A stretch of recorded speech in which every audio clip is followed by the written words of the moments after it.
नमस्कार. सात्विक life. Stay healthy with सात्विक लाईफ. देव आहे का? देवावर विश्वास आहे का? देवाला तुम्ही मानतात का? बघा, खूप लोक अशी मी पाहिली आहे की ते म्हणतात की देव आहेच नाही. मी देवाला मानत नाही. देव नाही आणि तुम्ही देवाला मानत नाही. मग मला हे सांगा की फक्त एकच वर्ष जर पाऊस नाही पडला ना तर काय होईल? फक्त विचार करा. जे सर्व धार्मिक स्थळ आहेत तिथे पूजा प्रार्थना केल्या जातात. आध्यात्मिक जे समिती असतात, जे देवांचे मंदिरं, केंद्र, सर्व ठिकाणी प्रार्थना केल्या जातात की जेवढा आवश्यक आहे तेवढा पाऊस पडू देत, अन्नधान्य पिकू देत. मग या प्रार्थना देव ऐकतो.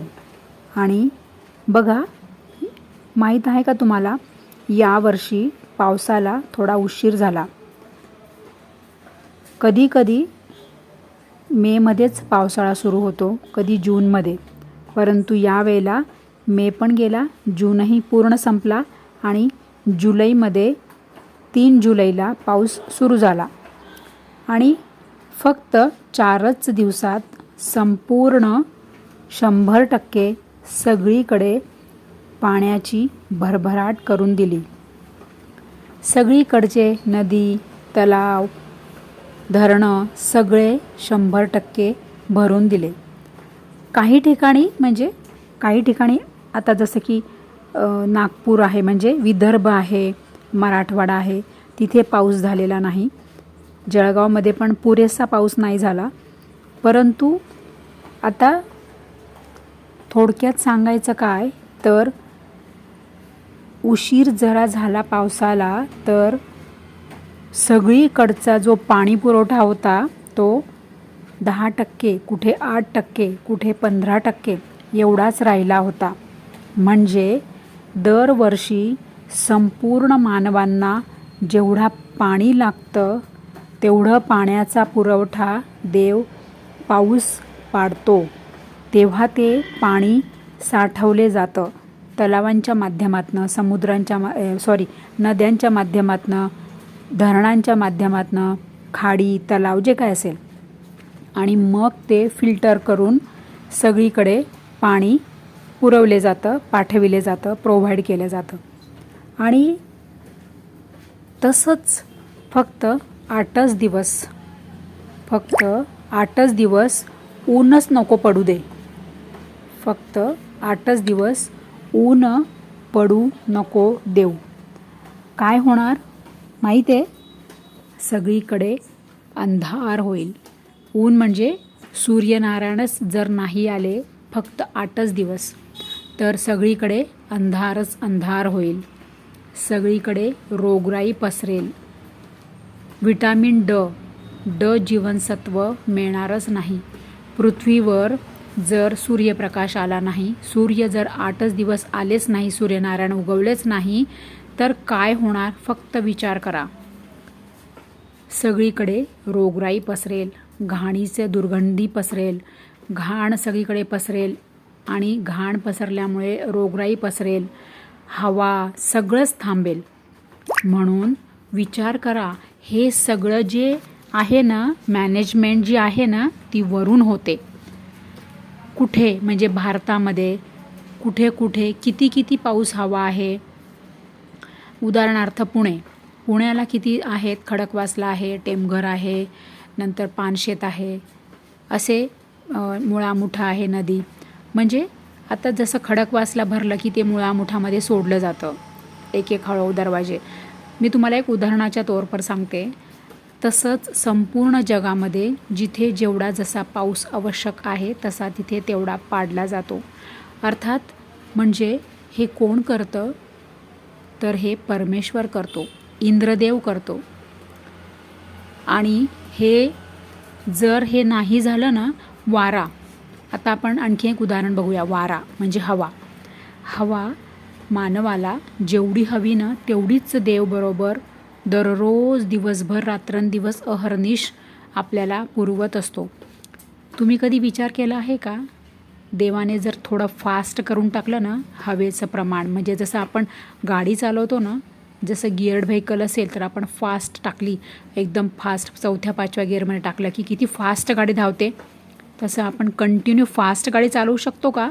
नाही. काय होईल? ॲक्सिडेंट. तसंच हवा, जी हवा आहे ना, वारा, हवा, ते प्रमाणशीर आणि एक प्रमाणबद्ध तेवढ्याच याच्यात देव अहर्निश आपल्याला पाठवत असतो, ती मेंटेन करत असतो. त्याचं जर प्रमाण वाढलं किंवा कमी झालं, हवाच नाही पाठवली देवाने, आपल्याला प्राणवायू कुठून मिळेल? सगळे मरून पडतील. मानव, पक्षी तर लवकर मरतील, पक्षी, प्राणी, वन्यजीव. मानवालासुद्धा कुठून मिळणार प्राणवायू? म्हणून आधी हा विचार करा. जे म्हणतात ना, परमेश्वर नाही, देव नाही, दाखवा कुठे परमेश्वर. अहो, तो अनुभवायचा असतो, तो आपल्याला दिसत नसतो आणि तो दिसेल पण तेवढं आपली पात्रता हवी ना, तेवढी आपली तशी पात्रता हवी, तेव्हा तर आपल्याला समोर डोळ्यांनी आपण बघू शकू. तुम्हाला मी एक उदाहरण देते. सत्य घटना आहे. एक दत्तगुरूंचे भक्त होते. ते सतत नियमित गुरुचरित्राचे पारायण करायचे आणि त्यांची काय इच्छा होती? एकच इच्छा होती फक्त, की दत्तगुरूंनी मला दर्शन द्यावे.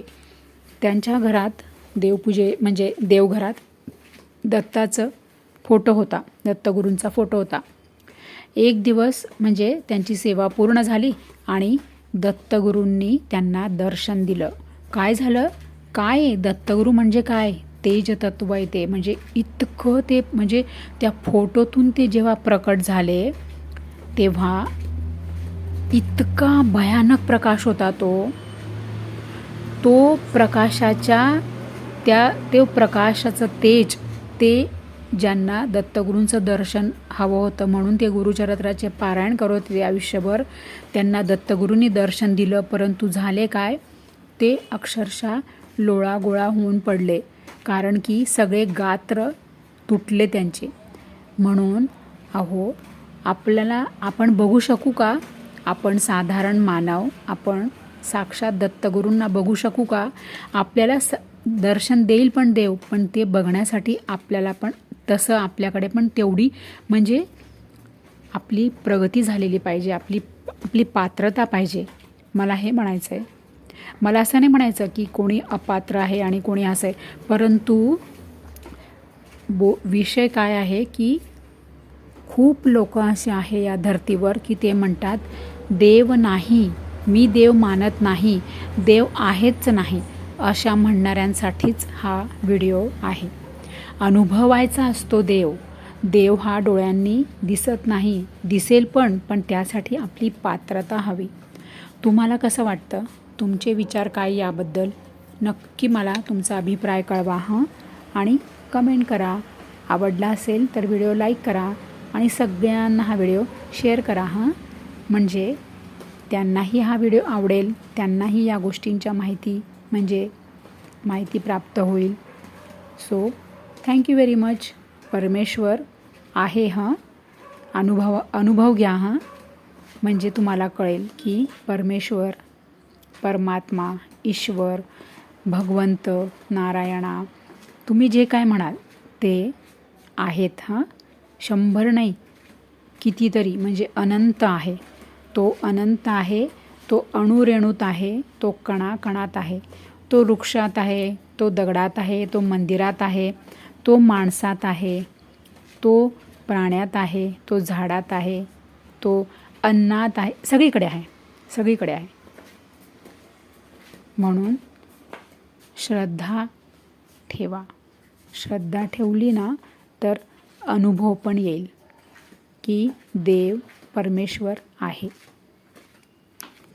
चला, ओम श्री साईनाथाय नमः.